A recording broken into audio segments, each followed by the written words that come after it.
Hello everyone, my name is Gaurav. Welcome to W S Tech. W S Tech में आप सभी का स्वागत है।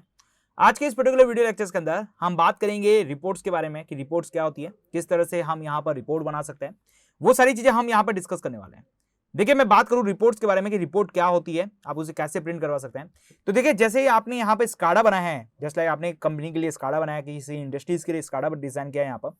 अब स्काडा से रिलेटेड आपको एक रिपोर्ट बनानी है कि उसके अंदर आपने कौन कौन से टैग्स का यूज किया है, प्लस यहाँ पे बात करें क्या टैग कौन सा वर्क कर रहा है, प्लस इसके साथ साथ यहाँ पे बात करें उसके अंदर कौन सी स्क्रिप्ट लिखी है, कैसा डिजाइन किया है आपने स्काडा, उससे रिलेटेड आप एक इन्फॉर्मेशन देना चाहते हैं। क्योंकि यदि आप एक बार स्काडा बना देते हैं, उसके बाद आप किसी कंपनी को दे देते हैं, तो वो कंपनी क्या करती है, उस स्काडा के अंदर यदि कोई चेंजेस करना चाहती है या उसके अंदर कोई प्री डिफाइंड टैग्स को देखना चाहती है यहाँ पर कि आपने कौन कौन से टैग को डिफाइन कर रखा है पहले से, वो एक नए टैग्स को इंट्रोड्यूस कराना चाहें, तो वो क्या कर सकते हैं कि इस रिपोर्ट के अंदर क्या कर सकते हैं, स्टडी कर सकते हैं और स्टडी करके देख सकते हैं कि हाँ, ये वाला टैक्स यूज हुए हैं, हमें ये नहीं करना है, दूसरे टैक्स का यूज बनाना है, ये टैक्स इस काम के लिए यूज किया गया है।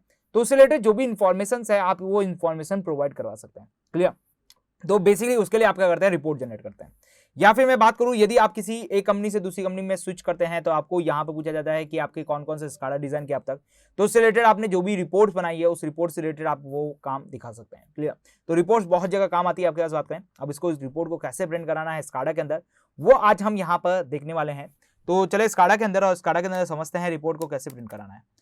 तो मैं इनटच स्काडा में आ चुका हूँ यहाँ पर। अब देखिए, मैं यहाँ पे कुछ भी डिजाइन कर लेता हूँ। जस्ट लाइक देखिए, यहाँ पर मैंने एक लाइट ले ली है, यहाँ पर लाइट पैनल ले लिया यहाँ पर। यस, यहाँ पे मैंने क्या लिया, पैनल लाइट ली है। देन इसके बाद मैं एक स्विच ले लेता हूँ यहाँ पर। एंड देन मैं बात करूँ स्विचेस के बारे में, तो यहाँ पर नोब स्विच लेके देन मैं क्लिक कर देता हूँ। क्लियर? अब देखिए, यहाँ पे बात करूँ, इन दोनों के बीच में कम्युनिकेशन करवा देते हैं और वर्किंग करवा देते हैं। देन मैंने इसके ऊपर क्लिक किया। इसके लिए मैं यहाँ पे कर रहा हूँ, टैग रख रहा हूँ। तो देखिए, मैं SW123 इसका टैग नेम रख रहा हूँ यहाँ पर। देन मैंने यहाँ पे ओके किया एंड टैग नेम को डिफाइन करके मैंने इसको डिसाइड कर दिया। इसके लिए बात करें यहाँ पर, तो यहाँ पर मैं दे रहा हूँ LA123 इसका भी। क्लियर? एंड ट्रू फॉल्स होने पर इसके कलर रेड हो जाना चाहिए। देन ट्रू होने पर इसका कलर की बात करूँ तो वो हो जाना चाहिए मेरे लिए ग्रीन। क्लियर? देन मैंने यहाँ पे ओके किया। आपके पास डिफाइन करना है, मैंने डिफाइन किया, देन मैंने ओके कर दिया। क्लियर? ये मैंने कर दिया ओके। क्लियर? अब इससे रिलेटेड मैं स्क्रिप्ट लिख लेता हूँ। किया ओके? तो मैं स्क्रिप्ट के अंदर क्या कर रहा हूँ, एप्लीकेशन स्क्रिप्ट लिख रहा हूँ यहाँ पर, ताकि मेरी जितनी भी यहाँ पर विंडो बन रही है उन सभी के अंदर वो स्क्रिप्ट काम आ सके। तो देखिए, यहाँ पे बात करूँ ऑन सेटअप्स के अंदर मैं बात करूँ यहाँ पर, तो SW123 जो है वो आपके पास क्या होना चाहिए, इक्वल टू 0 होना चाहिए स्टार्टिंग के अंदर। एंड देन बात करूँ LA123 जो है वो भी इक्वल टू स्टार्टिंग में क्या होना चाहिए, 0 हो जाना चाहिए। क्लियर? एंड नेक्स्ट में बात करूँ वाइल शो, यहाँ पर वाइल रनिंग के अंदर क्या क्या होना चाहिए, यहाँ पर यदि मेरे पास इफ SW123 जो है वो इक्वल टू क्या हो जाए, 1 हो जाए, देन मैं बात करूँ यहाँ पर, देन मेरे पास क्या होना चाहिए, जरा बात करें यहाँ पर, तो LA123 जो है वो इक्वल टू क्या हो जाना चाहिए, आपके पास 1 हो जाना चाहिए। क्लियर? एंड उसके बाद लगा देते हैं एंड इफ और इसको कर देते हैं बंद। क्लियर? अब इसके अंदर मैं क्या कर रहा हूँ, इसी से रिलेटेड एक और स्क्रिप्ट लिख लेता हूँ इसके ऑफ कंडीशन की। तो मैंने इसके लिए ऑफ कंडीशन के लिए लिखा कि अब के बाद यदि मेरे पास यहाँ पर 0 हो जाए तो यहाँ पे भी जो मेरी वैल्यू है वो 0 हो जाना चाहिए। और यहाँ पे मैं कर देता हूँ इसको वैलिडेट एंड इफ बोला है यहाँ पर, एंड और इफ, इसके अंदर बात करूँ यहाँ पर एंड इफ। क्लियर? वैलिडेट किया यहाँ पर।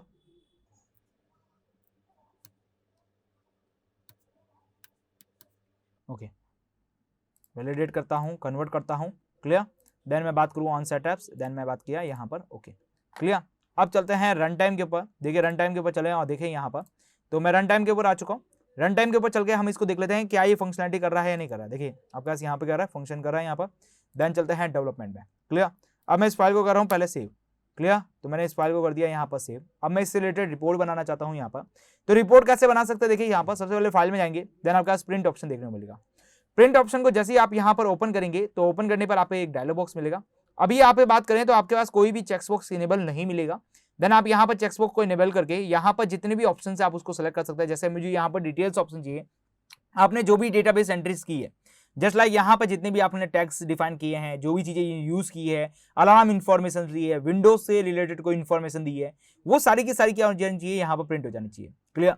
देन मैं बात करूं यहाँ पर कौन कौन सी विंडो प्रिंट होनी चाहिए, यस, विंडो के अंदर क्या क्या चीजें प्रिंट होनी चाहिए, तो वो सारी चीजें आप यहाँ पर लिख सकते हैं। जैसे लाइक यहाँ पे बात करूं, देखिए लिंक डिटेल्स हो गई, विंडो स्क्रिप्ट हो गई, यहाँ पर बात करें डेटाबेस एंट्रीज हो गई यहाँ पर विंडोज के अंदर, और कौन कौन से स्क्रिप्ट आपको प्रिंट करवानी है वो भी आप यहाँ पर दे सकते हैं।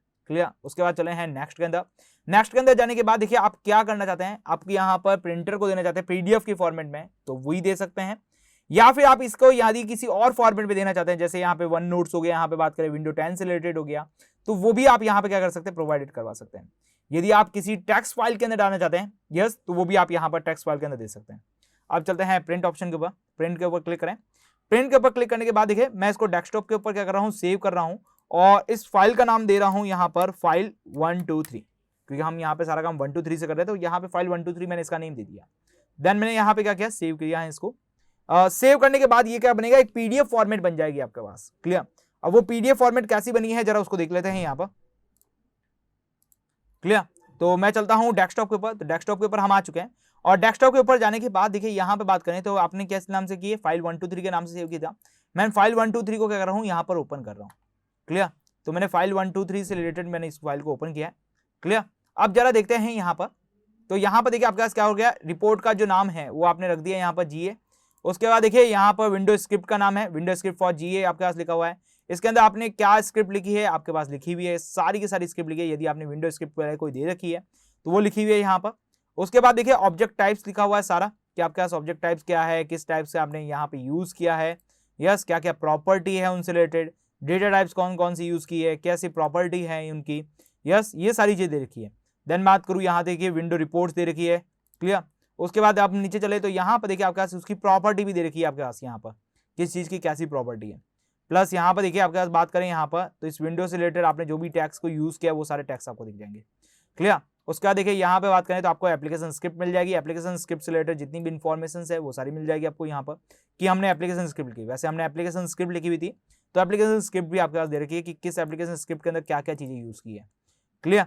इसके बाद बात करें आपके पास देखिए डेटाबेस के अंदर एक्सेस लेवल क्या डाल रखा है आपने। यदि आपने एक्सेस लेवल दे रखा है किसी चीज़ के लिए, जैसे आपने पासवर्ड वगैरह दे रखे हैं आपने किसी चीज़ के, तो वो पासवर्ड भी आपको यहाँ पर शो हो जाएंगे, क्लियर।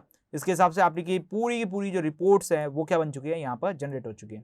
अब आप चाहें तो इसे प्रिंट भी करवा सकते हैं, अपने हिसाब से अरेंजमेंट भी कर सकते हैं। ये सारी चीज़ें आप क्या कर सकते हैं, यहाँ पर यूज़ कर सकते हैं। तो देखिए बेसिकली बात की जाए आपके पास, तो आपने कभी भी यहाँ पर बड़ा स्काडा बनाते हैं, तो स्काडा के लिए आपको एक रिपोर्ट बनानी बहुत ज़्यादा जरूरी होती है, आपको रिप्रेजेंट करने के लिए, डेटा को स्टोर करने के लिए, यस। और कभी इन फ्यूचर कभी इन चीज़ों को यूज़ करें तो उन चीज़ों को वापस रिपीटेशन करने के लिए आप क्या करते हैं, रिपोर्ट का यूज़ करते हैं। आई थिंक क्लियर समझ में आ चुका होगा यहाँ पर कि रिपोर्ट जो है वो क्या काम आती है और किस तरह से हम यहाँ पर वर्क करते हैं, क्लियर। तो अब हम मिलेंगे हमारे अगले वीडियो लेक्चर्स के अंदर, तब तक आप हमारे साथ बने रहिए। Thank you for watching this video.